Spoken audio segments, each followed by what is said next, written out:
没事，厂公司不是给说嘛呀？来，我几千个家庭都在这等着你了。没事，来，大家先安静，好吧？大家先安静。您现在看到的是12月12号发生在上海极度汽车总部的一幕啊。现场被员工围攻的这个人叫夏一平，极度汽车公司的 CEO。你就是恶意断别人后路。我没有恶意，我在讲实话。结果就是为什么不告知风险？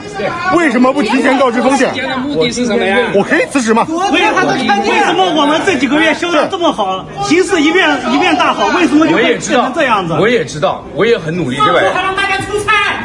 我也很努力的，在解决这个问题。大家也看到，并不你这不是空话吗？看到，早点说。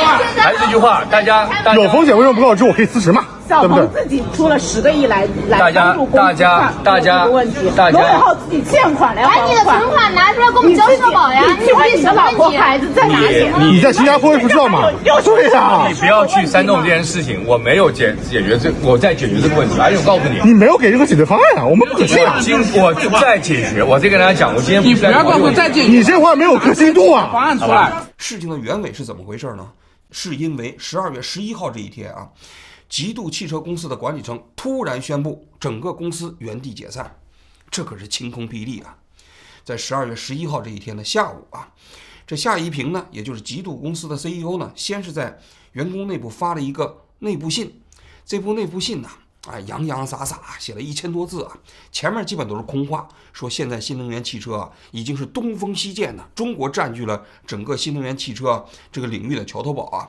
但是由于这企业的竞争比较激烈啊，每一个企业都要想办法啼笑风暴，发起啼笑风暴，而极度汽车公司呢，也要跟自己的所有的员工共度难关。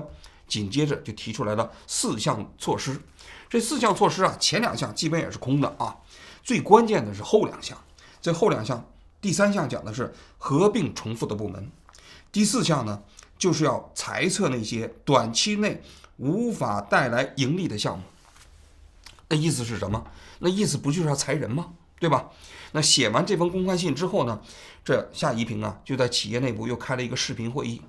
这篇视频会议啊，他就讲到了，他说11月份的工资啊也给大家发了，但是可以跟大家讲的是啊，11月份的社保公司没有钱再给大家缴纳了，而且啊12月份的工资也给大家没有钱再发了。那你想想，这不是晴空霹雳吗？你想想，在12月份的时候啊，每一个互联网的企业，别说互联网的企业了，几乎每一个企业都是这样的，等待着发年终奖，欢欢喜喜过个年。但是呢，这企业的 CEO 给大家自己搞的一个视频会议里头讲到了，11月份的工资给你们发了，但是社保给你们发不了了，12月份呢工资都发不了了。所以呢，很多员工听到这个视频会议之后都懵了。整个视频会议啊10分钟就结束了。这视频会议结束之后呢，各个项目的 HR 就跟公司啊跟员工之间来沟通。HR 呢就提出来2个方案，跟这个所有的员工讲啊，公司除了留守很少的人以外，所有的员工共同面对2个选项。第一个选项呢，就现在即刻就离职，你自己缴纳11月份的社保。紧接着呢，那就是说你到明年的2月底之后啊，你才有可能拿得到 N+1 的补偿。也就是说，你在这公司里头，比如说干了2年，再给你补 N+1，就是3个月的工资。现在也没有。第二个，如果你不愿意离职，你愿意留守，跟公司一起共度难关的话，那不能给你发工资了，公司没有钱发工资了，也就是无薪岗位工作。那你想想，这些员工听的是什么感觉啊？是吧？你想想到年底，原本是等的年终奖的，没想到没有等到年终奖，等到的是一个裁撤通知，而且这个裁撤啊，还是以这种方式，就是连自己的社保都不给交了，连自己的 N+1 的劳动法规定的权利都没办法兑现了，那这员工不就炸了窝了吗？这极度汽车的销售啊，现在引入了很多啊，这个短视频博主啊，在直播间里卖，不光是北京啊。武汉呐、上海都有啊。就是这个消息传来的时候啊，很多极度汽车的销售还在直播呢。就开完会了，家人们，这完了。我们首先第一个，11月份的绩效和这个月的底薪就暂时发不出来的，然后我们可以给我们一个 N+1的赔偿。但是呢，什么前提？就是我们到16号统一撤退。就是我明天还来上班，打卡就行，建议打卡，建议打卡。我刚刚还在这装蜡笔小新，我刚刚还在这装紫薇格格。完了，16号撤退，完能不能把好运来关了？能。我下一家去哪儿呢？我下一家。那他到底给不给赔偿呢？他说给，就是要找到资金，解决资金问题。那没有资金就不给。就是有资金给他，现在关键是没有啊。什么情况呢？就是撤资了。他没有啊，那现在就没有啊。什么叫有资金给？那没有咋办呢？我上个月干那么努力，他跟我说不发工资了。哇，我们直播间突破200人了。我悲伤，我有点想流眼泪。我们上个月干的绩效好高，咱们有人来看车咋办呢？别看了，倒闭了。突然很搞笑，我想拍一个。尔康，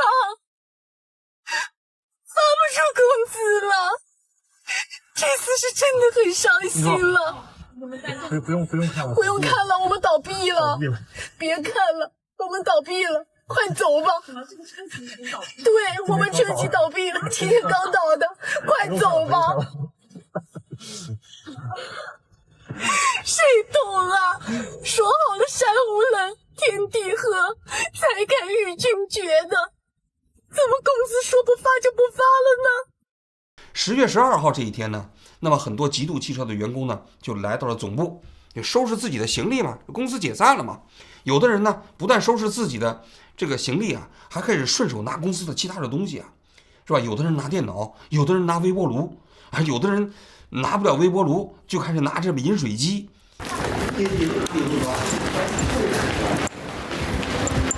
什么东西啊？你们在哪儿？我车在这儿，我车就在这儿。可以零元购吗？可以的，家人们，咱就是说现在把东西直接放车里，然后再上去拿第2波。哎呀，我真是后悔我的后备箱里有东西啊，装不了太多。据说有个女主播，她自己讲了，她第2天赶到那个公司的现场啊，那其他的值钱的东西都被抢走了，她呢抢到了什么？抢了几卷卫生纸走。兄弟们，我澄清一下，我真的没有拿那个微波炉，我没拿。我就抢了半包纸，还有我把这玩意儿扛回来了，我扛回来个黑板。就是这12月12号啊，极度汽车的员工赶到总部去拿东西的时候呢，结果夏一平出现了公司。那员工一看，那真是恨从心头起，恶向胆边生啊，就抓住夏一平开始问。这个月的社保我们会解决的，你放心，好吧？怎么解决呢？15号能交上吗？上个月的社保，对啊。我一定想办法帮大家解决掉。我今天还是这句话，我想办法。我现在你说方案，我立刻给，我没有方案。但是我你还没说嘛？说实话，我必须今天站出来，我不逃避这个问题。的人啊，说话不作数啊。那位同学，你影响的不是一个人，每个家庭社保没同意。对啊，那么多人断了呢。同意，可能是几万人。同意，医保都没了。同意，不会的。我说我会解决的，我还是这句话，请大家相信我。那员工不依不饶啊，那就跟夏一平开始谈判，从这一天的上午11点。一直谈到了晚上11点。据说啊，到了晚上11点的时候，夏一平呢在公司的内部微信群里跟大家承诺说，百度和吉利啊2大投资商承诺把11月份的社保啊给大家补上。而员工当时组成的谈判代表，据说呢是跟夏一平这个管理层呢提出了一个大约2亿元的补偿方案，但是啊夏一平他们那边呢始终没有答应，所以啊就双方就谈判陷入了僵局，而这个员工啊，据说在当天就搞了一个熬鹰行动。吉悦讨债的路上，今天还待在吉悦的工区继续要账，在这边已经待了1天1夜了。晚上基本上没有任何的休息吧，趴在桌子上有时候眯一会儿。大家都非常疲惫了。那我身边还有一些其他的供应商伙伴，有的实在撑不住了，都趴在这边。眯着睡觉，那还有这位大哥，我们一起在一起来打个招呼。对，然后现在我们在夏一平的会议室门口，他在里面，这就是那个网红墙。整个工区有员工，有车主，有供应商，大家都在这熬着，要一个说法，要一个结果。什么叫熬鹰行动呢？就是这天晚上就不让夏一平睡觉，就把他拉在了直播间，不是直播间，会议室，就不停地跟他谈，你必须答应我们的条件。那闻讯赶来的不仅有员工啊，还有这个极度汽车的很多供应商啊。那极度汽车啊，那供应商里头最重要的当然是百度和吉利这两家了啊。那这两家不会找这个夏一平了，但是他除了这两大供应商之外呢，他还有很多其他小的供应商。据说极度汽车啊，这个事情发生之后呢，很多人就自愿的搞了一个找极度汽车要账的群。这要账群里大家七凑八凑，发现极度汽车一共欠了他们2点几个亿，这还是部分的。所以这些人也赶到了现场，找夏一平来要账。那夏一平跑不掉啊，就被围困在了这个会议室。现场那个视频看到了，到凌晨4点的时候，这夏一平啊，最后趴在桌子上睡着了。12月13号早晨的时候啊，这夏一平啊，最后啊，就在自己2个手下的掩护之下呢，离开了公司，开车离开了。他离开之后啊，那极度的员工就不干了啊，说必须自发的跟着他后面。这夏一平走到哪儿啊，就必须跟在哪儿。为什么呢？因为他们认为，如果夏一平要是跑掉的话，那他们的权益就更加没办法得到维护了嘛。而且有人还说了，这夏一平啊，老早就把自己的老婆和孩子就搞到了新加坡，已经移民到新加坡去了，所以应该把夏一平的护照都给扣下来，防止他跑了。他要是跑掉之后，是吧？那你想想，这员工所有的权益不都没有了吗？昨天说是开着车去了机场，因为我们这边有人跟着，所以后面又开回来了。然后这个是3楼，然后2楼、1楼也还有人。每天应该他都要回酒店去洗澡休息吧，所以我们也都会有人开车跟着。不过这夏一平啊，好像还是没逃跑啊。最后呢，在下午4点钟的时候，又回到了这个极度汽车的总部，又接着跟员工，也包括这些供应商来谈判。哎呀，说起来啊，就是这件事情啊，确确实实有点令人唏嘘啊。就在夏一平啊跟这些员工谈判的时候啊，极度汽车的很多销售店，我看到了那些线下的主播们还在那直播呢。1毛钱都没赚到，花了8万，我爸妈给我打了8万块钱，我带了13万买了台极越汽车，工资也没发，车贷又要还，15号交社保，工作还没得了，你说啷个整？有的在直播间里头就开始给自己找工作。1瓶矿泉水都没有了。大明路的乐道可以考虑。乐道可以再给我一次机会吗？乐道。南京大明路的乐道可以考虑，你们联系我这个账号。可以再给我一次机会吗？我们2个人搭档，可以保证大家1个月留资800个。一点没有问题，我们可以吗？我们俩拼命播，千万。我们俩拼命播。不是这样，我跟江江，我们2个人保证，如果是乐道的，我们现在保证每1个月留资200个，锁单并交付2到3台。乐道你们自己有数，1个月能交付多少？我们能够保证大家2个开掉。对。据说有个女主播呢，因为啊在直播的过程中梨花带雨啊，也想起了这极度汽车的这个悲伤往事啊，哭得非常伤心。因为长得比较好看，很快就被其他公司啊给雇佣了。我们底层员工就应该被压榨吗？我们不是人吗？我们天天不吃不喝啦，我在这加班到好几点，说不给就不给了，凭什么？你帮我弄点纸吧，我的鼻涕忍不住的往嘴上流。但是那些男主播呢？没有人因为他长得好看就雇佣他吗？所以在现场啊还不停的在那直播呢。你说说，一家汽车公司的倒闭带来了多少人间的悲喜剧啊？那紧接着的问题就是啊，那为什么极度汽车会在一夜之间闪崩呢？这里头啊，我给大家简单介绍一下背景啊。这极度汽车公司啊，是在2021年的时候由百度和吉利2大这个巨头啊来成立的。百度公司大家都知道，中国的互联网的搜索引擎的头牌啊，过去呢也经常干一些缺德事儿，搞那什么竞价排名，对不对？这个大家都知道，专门跟那个莆田系的医院合作，坑害了不少人。但是呢，也曾经干过一些正事儿啊。你比如说百度汽车呢，搞的那个地图和导航就不错啊。百度很早啊就想进军中国的新能源汽车产业，因为新能源汽车是最近这几年在中国啊这个互联网投资风口过程中间最热门的行业。但是现在呢，那已经形成了一个群雄割据的局面啊。首先，比亚迪那已经是遥遥领先了，对不对？一年的销售已经过了400万辆。这比亚迪这后面呢，是有几家是先行进入到这个市场的，什么理想啊、蔚来啊，还有小鹏啊这几家。那么在这之后呢，又有一大批。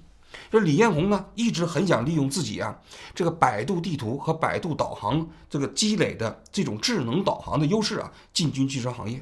所以在2021年的时候，他就联手汽车巨头吉利，共同成立了极度汽车。当时啊，百度是占股55%，而吉利呢是占股45%。整个汽车的代工生产都是由吉利汽车公司提供的，而百度呢是提供智能导航系统的技术支持。在2020年底的时候，他们就找来了夏一平来做 CEO。这夏一平的背景呢，也值得稍微介绍一下啊。这夏一平呢，早年是毕业于南京的邮电学院，然后后来呢，中兴通讯呢干了一段时间，跳槽到了福特汽车公司做那个研发项目的小组长。4年半的时间呢，就上升到了整个亚太地区开发的经理啊。后来呢，他就离职了。离职后去做了什么呢？就做了著名的大名鼎鼎的摩拜单车。共享单车，大家都知道，15年以后啊，当时中国那个摩拜单车，也包括其他的共享单车，那一下子也出来了10几家。后来在市场过程中间呢，摩拜单车那应该说是市场中间领头的这么一个企业啊。那么在2017年的时候，这摩拜单车呢就被美团呢给收购了。收购的时候呢，据说啊，就是这个夏一平还投了反对票，他是属于这个摩拜单车的这个联合创始人。那么在收购之后不久啊，他就离开了摩拜单车。但是呢，由于啊当年的那个互联网投资啊，大家都知道那个资金这个整个股权的那个一个结构啊，他很快实际上也就财务自由了。离开了摩拜单车之后呢，这些年他零零散散的做了一些这个投资的这样的一个活动啊。到了2020年底的时候，百度找到了这个夏一平，就问他你愿不愿意来做这百度的极度汽车的这 CEO。夏一平呢就很高兴，就来这个地方担任了极度汽车的 CEO 啊。这极度汽车呢，实际上是注册在开曼群岛。李彦宏的规划呢，这极度汽车啊，将来呢也是在上市融资来搞这个整个这个智能汽车的开发啊。这夏一平领导这极度汽车之后呢，百度一开始啊，一共是经历了 A、B、C 三轮的融资。这融资的过程中呢，基本都是百度和吉利汽车来领头。中间又融了一些其他的汽车，其他的这个投资资金啊。那么到现在为止呢，这百度啊大概占比呢是48%，而这个吉利汽车呢是占比38%，百度仍然是一个大股东啊。这2023年的时候呢，这极越汽车呢就推出了第一款汽车，叫极越01。当时啊，这极越01刚刚下线的时候啊，这夏一平还邀请了李彦宏啊一起来体验了这个极越汽车的这个高科技的含量啊。那个再感觉一下这个百度的这个语音赋能的这个 AI 啊带来的体验，比如说 Hi Simo， 我在。关闭那扇车门。好的。就是那扇车门他知道是这个。对，关键是我都不我说我往那边看都不用啊，是因为你看还是这个？是因为我看它多模的OK， 它多模的，因为它要识别内扇是哪一扇啊，所以它得识别你的语义，再加上你的图像啊，你的动作，所以他得知道说打开内扇，对吧？这个还是很反映，就是作为一个汽车机器人哈，对，就是人机交互啊什么这些东西，你真的可以拿它当一个人来，很多时候拿它当一个人来看待，是的，对吧？李彦宏当时坐在副驾驶啊，也很开心呐，两个人聊得也很开心啊。但是没想到啊，这极越01啊，这个汽车上市之后，在市场上反应非常不好，消费者不买账。就整个2023年啊，差不多5个月的时间，极越汽车一共只卖出去了774辆。你想想，平均下来每个月只有100多辆啊，那这个数字对于一家汽车行业来说，那可以忽略不计。那你可以对比一下小米汽车，因为小米汽车啊跟百度啊几乎是同时宣布进入汽车领域的。小米汽车其实比百度这个极度汽车呢还晚了2个月，但是小米的苏7上市的时候，那你想想那订单一下子差不多都排到了1年之后了。但是呢，极越汽车上市的时候呢，就几乎在市场上没什么反响。你想想5个月的时间只卖出去了774辆嘛。市场根本不买账，而且上市之后1个月就降价了3万块钱。从定价到市场啊，整体的反应啊，各个方面都全面失败。那么到今年9月份的时候呢，这极度汽车又推出了就极越07。这极越07啊，那相对来说呢，比那个极越01啊稍微好一点啊。这夏一平啊 CEO 当时也很拼呢，亲自下场做起了销售。他怎么做销售呢？他自己啊拿了一个纸尿布，找了一个人呢，2个人24小时不间断的直播，从成都一直开到厦门。3分情注定，结婚靠大表，爱表在呀。2000了，但其实这个自驾里程还差10公里。我觉得双双可以达到。为什么？我们4点钟开始的，现在是15点49。对，双双达到。我觉得应该可以双双达到，还有10分钟，10公里完全可以做到，应该。Simon， 我要唱周华健的《朋友》。有过泪，有过错，还记得坚持什么？2000公里的自驾，2000公里的行程，在24小时之内双双达成。是的，来，就挑战成功。来，挑战，1、2，极越24小时自驾2000公里，挑战成功！耶！整个这个过程啊，是极越汽车啊，几乎是不用干预啊，用智能驾驶的方式开了2000公里。要说这 CEO 也不容易啊，是吧？直接做起了网红直播，同时呢，极越汽车搞碰撞实验，搞那车上山坡上的翻滚实验，这夏一平都在现场。夏一平在抖音上专门开了一个账号，天天呢去拍摄这种小视频。所以到今年的9月份之后呢，它的销量啊开始慢慢爬坡了啊，就开始2000辆、3000辆，到11月份的时候，一个月销售突破了3000辆。但也有人内部人士跟我们讲啊，其实这些东西全部靠贴息、亏损的方式来销售的，每卖出1辆汽车亏损5万，一个月亏损将近1个亿啊，光销售这一部分呢。那你想想，整个销售额和也包括销售的这个业绩都是非常非常不理想的啊。那么这个极越汽车到底为什么会闪崩呢？一个非常重要的原因就是没钱了。为什么没钱了呢？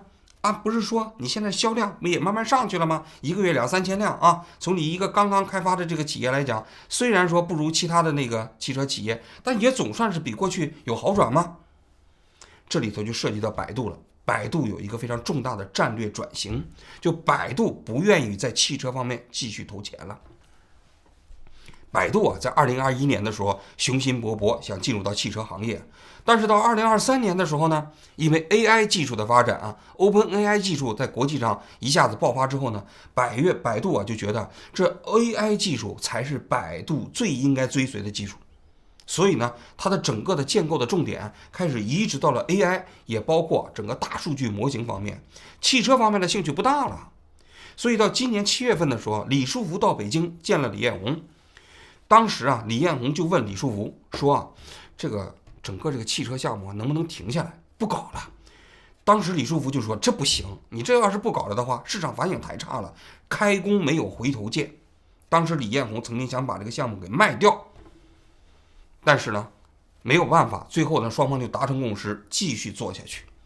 那么继续做下去的话，按道理来讲，今年应该继续融资30个亿，因为搞汽车我们都知道非常烧钱呐。因为你搞汽车行业，你搞一个汽车产品出来，在销售，你在没有任何品牌的情况下，在早期的投入是非常巨大的。所以啊，这个极越汽车在今年的时候其实就已经没什么钱了。他们年初的时候啊，他的很多管理层就夏一平的这个副手们就跟夏一平说，其实公司缺钱了，你赶紧找百度去要钱。但是那个夏一平呢，据说啊，他跟李彦宏啊说过几次。其实百度啊已经明确的告诉了夏一平，说百度很可能不再继续投钱了。但是夏一平呢就非常自信，他认为李彦宏还会继续给他投钱。但是呢，到了今年9月份的时候，就是这个极越汽车的第2款007上号上市的时候啊，那天搞发布会的时候，李彦宏都没有上去讲话，其实已经有一些端倪了。到了9月份、10月份的时候啊，那么银行一看这百度没有注资，因为本来他们今年有一个计划，说再继续融资30个亿，但这30个亿呢，需要百度融10个亿，自己出10个亿，吉利出10个亿，然后呢，他管理层再融资10个亿。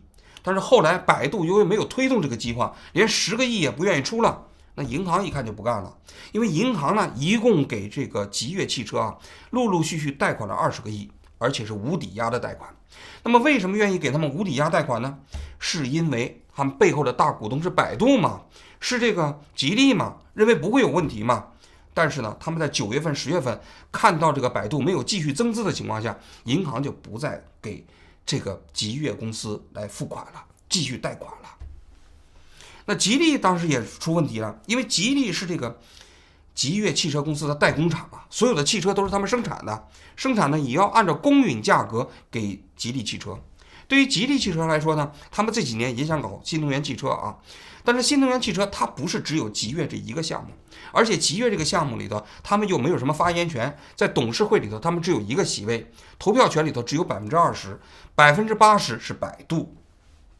所以吉利汽车啊，对吉悦这个项目啊，基本上呢也是帮着百度来做事情，你能做成更好，你做不成拉倒。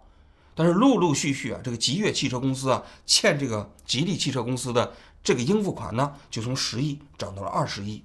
有人跟我们讲，实际上最终的欠款额差不多有30个亿。所以到了11月底的时候，吉利汽车不干了，如果再不付款的时候，他就停止给吉悦汽车供货。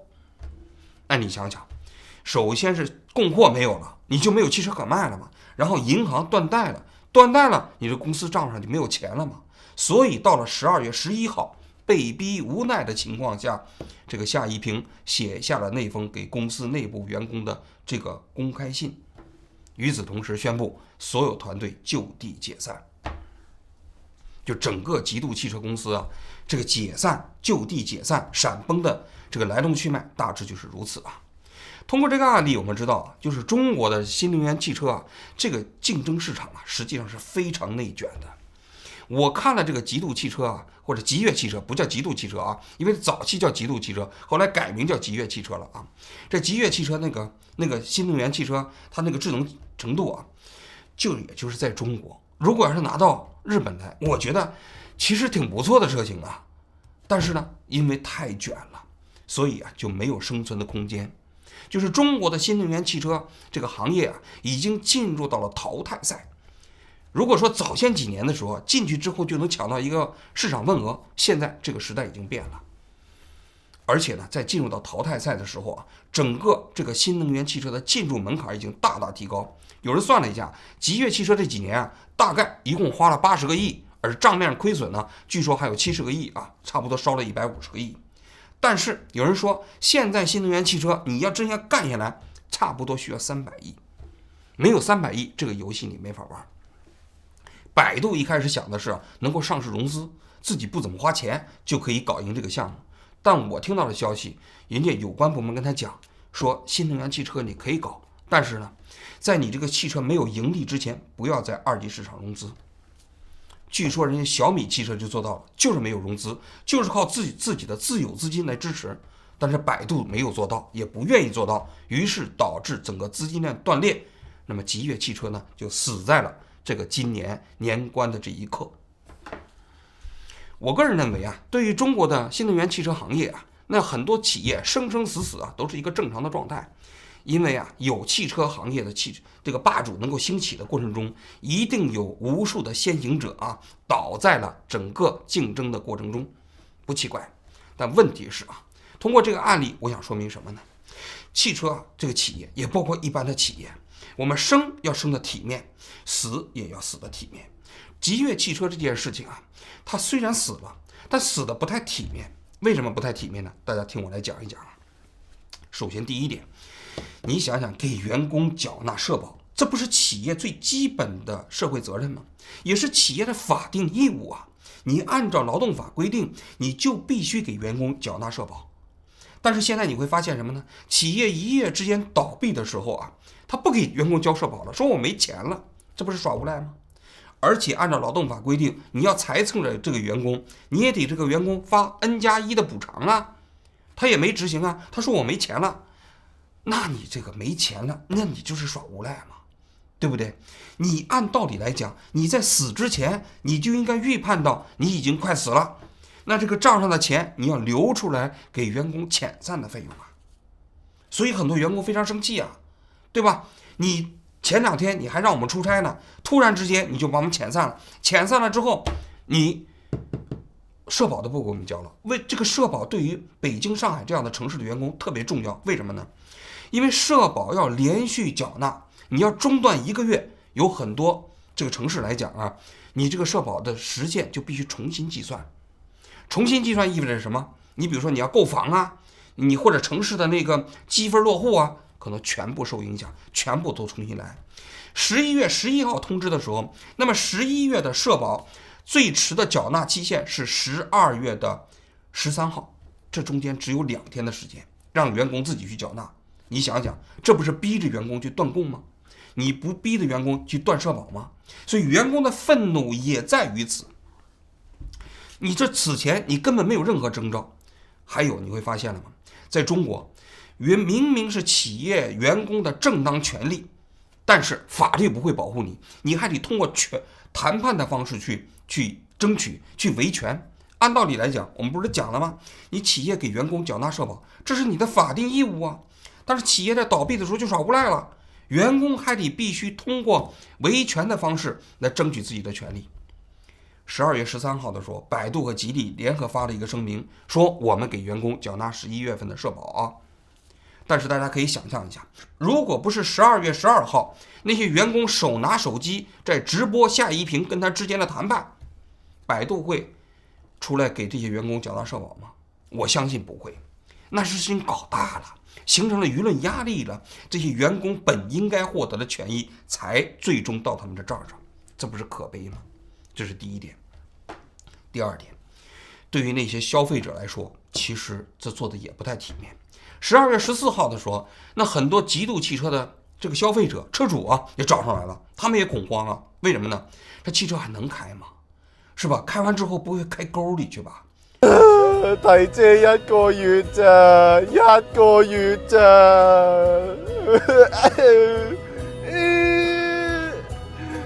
仲有車載流量嘅，聽多首歌先。你們趕緊維權吧，涼了呀！晚都冇瞓好，真係失眠到。歡迎致電吉悅全國服務熱線，道路救援請按1，購買及下訂請按2，車輛售後服務請按36。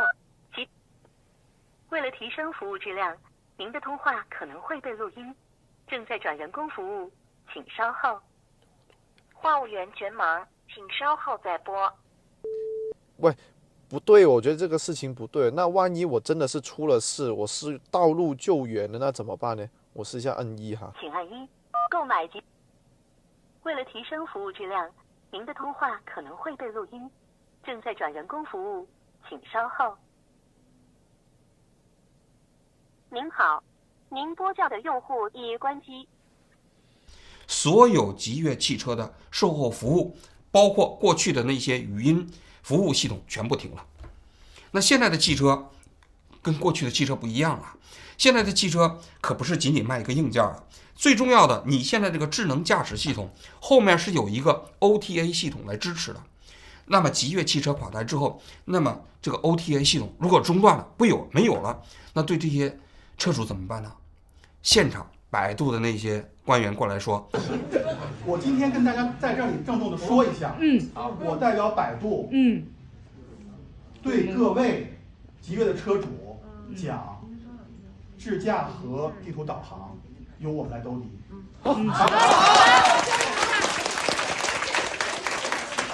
就发这个事情，请大家放心。好，听好这句话。智驾地图，而吉利汽车也说了，那么这个汽车的售后将来硬件系统由他们来维护。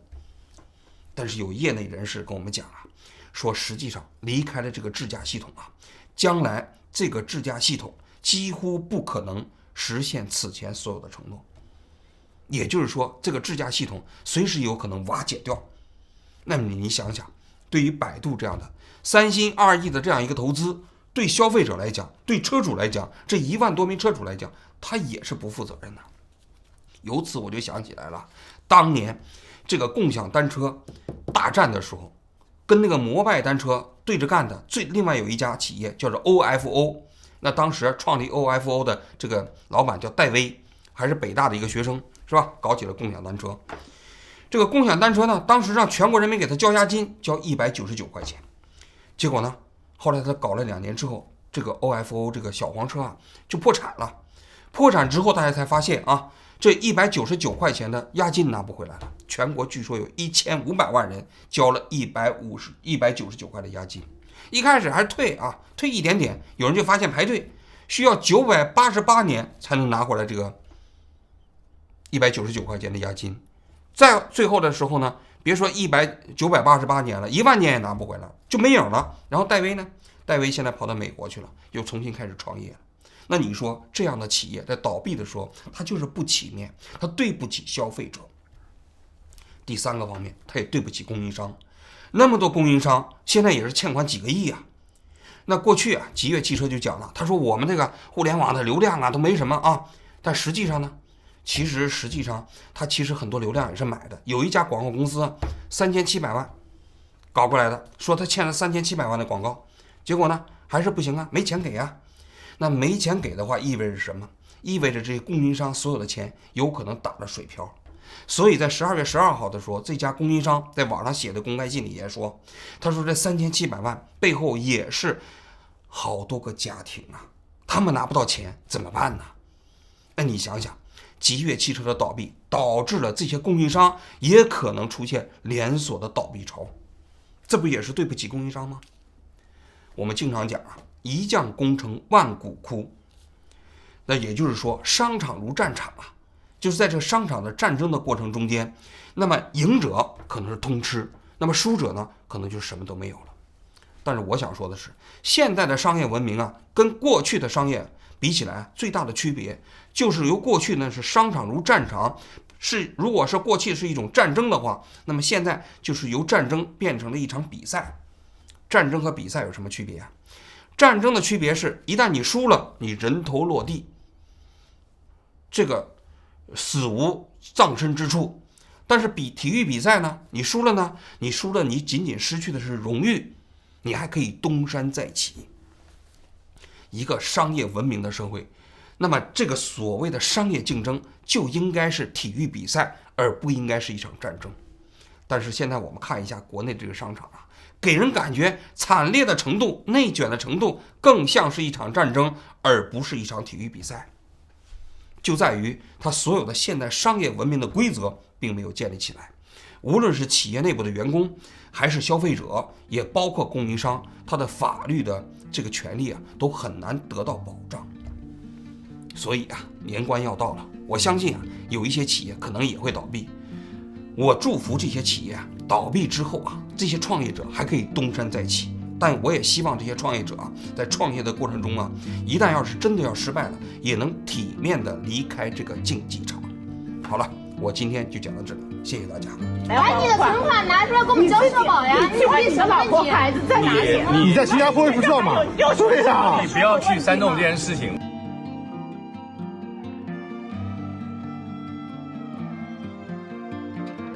我们上个月干的绩效好高，咱们有人来看车咋办呢？别看了，倒闭了。突然很搞笑，我想拍一个。尔康，发不出工资了。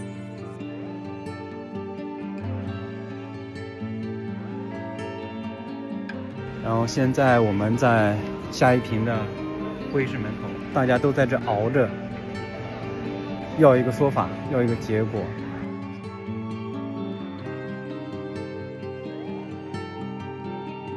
可以零元购吗？可以的，家人们，咱就是说，现在把东西直接放车里，然后再上去拿第二波。哎呀，我真是后悔我的后备箱里有东西啊，装不了太多。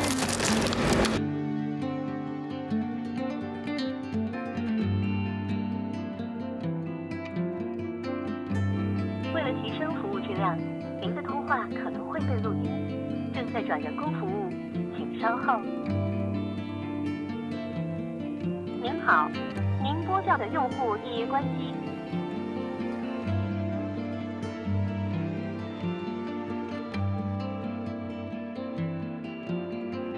预测一下啊，我觉得有了这个百度的支持，特别是现在 ASD 的这个支持，我们极越将会可能是中国第一家让你的这个家用车能够上街给你挣钱的车企啊。